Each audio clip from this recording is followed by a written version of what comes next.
नमस्कार, हमारे चैनल में आपका स्वागत है। आज के वीडियो में हम भगवत गीता के अमूल्य शिक्षाओं की एक गहन यात्रा पर निकलेंगे।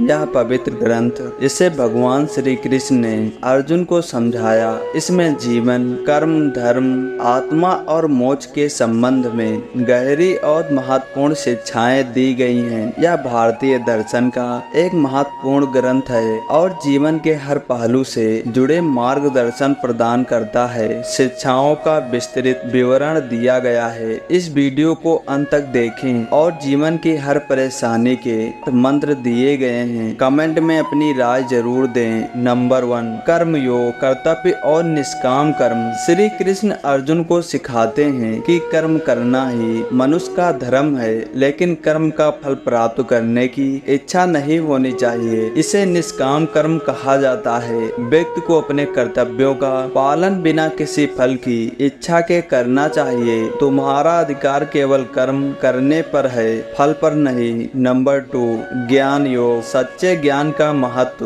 गीता में आत्मा को अविनाशी और अनंत बताया गया है। श्री कृष्ण कहते हैं कि शरीर नाशवान है पर आत्मा अमर है। जब व्यक्ति यह समझता है कि वह शरीर नहीं बल्कि आत्मा है, तो उसे दुख और सुख से ऊपर उठने का ज्ञान प्राप्त होता है। ना तो मैं कभी अस्तित्व में नहीं था, ना तुम, ना ये राजा और ना ही हम में से कोई कभी नष्ट होगा। नंबर 3, भक्ति योग, भक्ति का मार्ग। श्री कृष्ण कहते हैं कि जो भी व्यक्ति भक्ति के साथ भगवान की शरण में जाता है, उसे मोक्ष प्राप्त होता है। भगवान की शरण में जाने से जीवन की सभी समस्याओं का हल मिल जाता है। नंबर 4, सांख्य योग, विवेक और अनासक्ति। गीता में सांख्य योग का तात्पर्य व्यक्ति के विवेक और ज्ञान के आधार पर जीवन जीने से है। इसके अनुसार जब व्यक्ति विवेक पूर्वक अपने कर्तव्यों का पालन करता है, तो वह संसार के सुख दुख से मुक्त हो जाता है।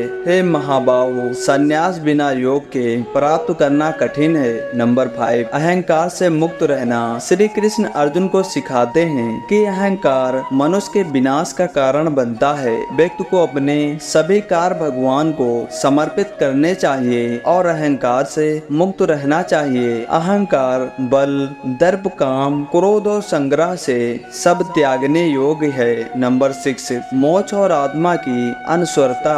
गीता में मोक्ष का तात्पर्य आत्मा के जन्म मृत्यु के चक्र से मुक्त होने से है। जब व्यक्ति अपने कर्मों से बंधन मुक्त हो जाता है और आत्मा प्राप्त करता है, तब उसे मोक्ष की प्राप्ति होती है और आत्मज्ञान प्राप्त करता है, तब उसे मोक्ष की प्राप्ति होती है। जैसे मनुष्य पुराने वस्त्रों को त्याग कर नए वस्त्र धारण करता है, वैसे ही आत्मा पुराने शरीर को त्याग कर नया शरीर धारण करती है।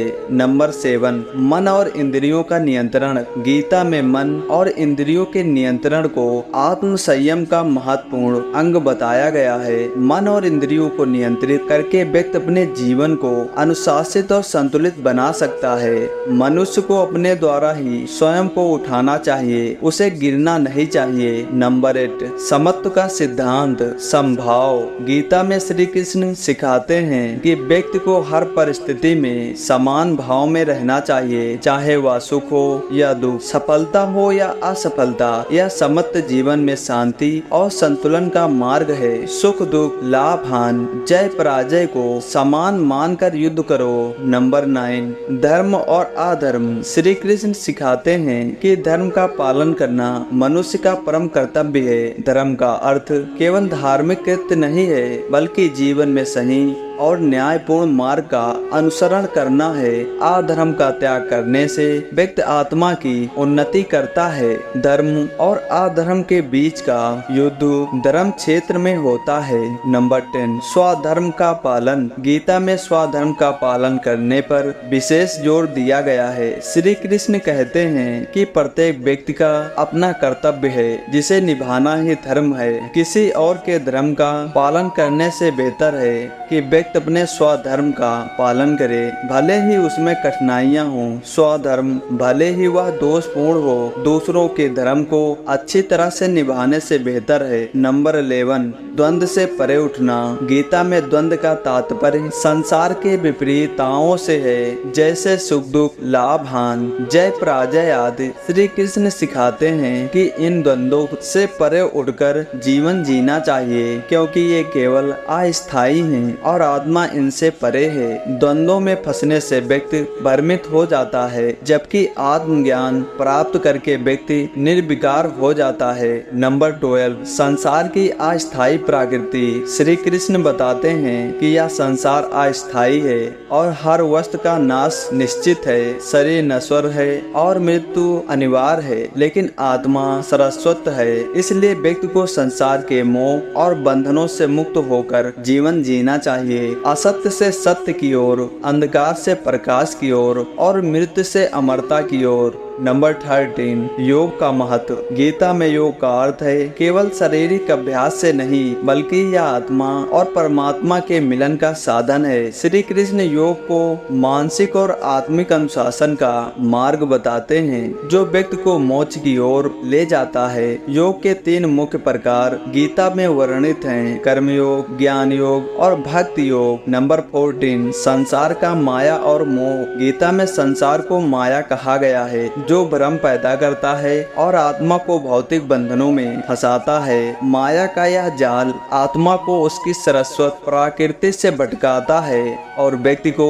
दुख सुख के चक्र में बांधता है। श्री कृष्ण सिखाते हैं कि माया के इस भ्रम से निकलकर व्यक्ति को सत्य की ओर बढ़ना चाहिए। नंबर 15, संतुलित जीवन जीना। श्री कृष्ण बताते हैं कि जीवन में संतुलन अत्यंत आवश्यक है। चाहे भोजन हो, नींद हो या कार्य हो, सब कुछ एक संतुलित रूप में होना चाहिए। जो व्यक्ति अपने जीवन में संतुलन रखता है, वह मानसिक और शारीरिक शांति प्राप्त करता है। जो व्यक्ति संतुलित आहार, विहार और कर्म करता है, वही योग में सफल होता है। नंबर 16, आत्म संयम और अनुशासन। गीता में आत्म संयम और अनुशासन का भी विशेष महत्व बताया गया है। व्यक्ति को अपने मन, इंद्रियों और भावनाओं पर संयम रखना चाहिए। यह आत्म संयम व्यक्ति को आध्यात्मिक उन्नति की ओर ले जाता है और उसे मोक्ष के मार्ग पर अग्रसर करता है।